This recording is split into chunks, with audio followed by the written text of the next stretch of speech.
Hello student, আমরা already Eder নিয়ে আলোচনা করে নিয়েছি, হাফ অ্যাডার, ফুল অ্যাডার। আজকে আমরা যেটা আলোচনা করব সেটা হচ্ছে সাবট্রাক্টর। সাবট্রাক্টর কাকে বলে?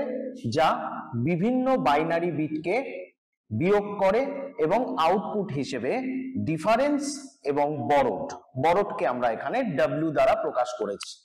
তো বরোড দ্বারা প্রকাশ করে।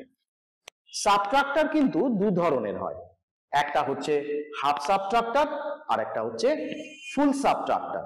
তো দেখা যাক এবার আমরা হাফ সাবট্রাক্টর নিয়ে আলোচনা করব। হাফ সাবট্রাক্টরে সবার প্রথম আমরা ব্লক ডায়াগ্রামটা আলোচনা করব। দেখো এখানে ডেফিনিশন অনুযায়ী হাফ সাবট্রাক্টর কাকে বলে? যে ক্ষেত্রে দুটি ইনপুট থাকে এবং তার বিয়োগফল হিসেবে ডিফারেন্স এবং বরোডকে প্রকাশ করে।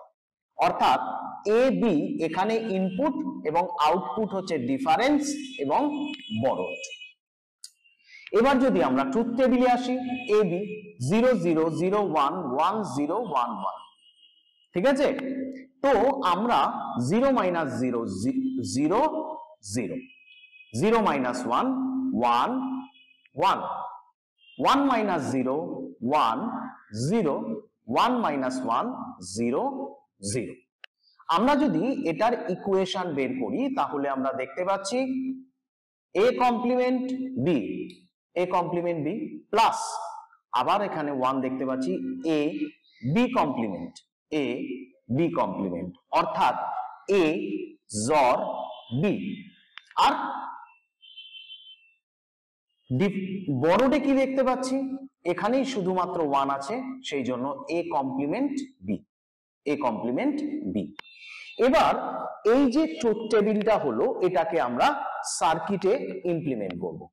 দুটো আমরা ইনপুট নিলাম a b, তাহলে প্রথম আমরা a জর b, a এবং b থেকে একটি ইনপুট নিয়ে তাকে জর গেটের মাধ্যমে প্রকাশ করলাম। So this is difference. আর বরোডের ক্ষেত্রে আমরা যেটা পাচ্ছি a কমপ্লিমেন্ট ইনটু b, এবং এক্ষেত্রে আমরা বরোডটাকে প্রকাশ করতে পারছি। তো এখানে আমরা একটা হাফ সাবট্রাক্টরকে প্রকাশ করেছি, যেখানে এখানে ব্লক ডায়াগ্রাম দেখানো হয়েছে, এখানে ট্রুথ টেবিল দেখানো হয়েছে, এখানে সেই ট্রুথ টেবিলের ইকুয়েশনটা দেখানো হয়েছে এবং এখানে সার্কিটটা দেখানো হয়েছে। আশা করা যায় সবার কাছে এই হাফ সাবট্রাক্টরের বিষয়টি ক্লিয়ার হয়েছে।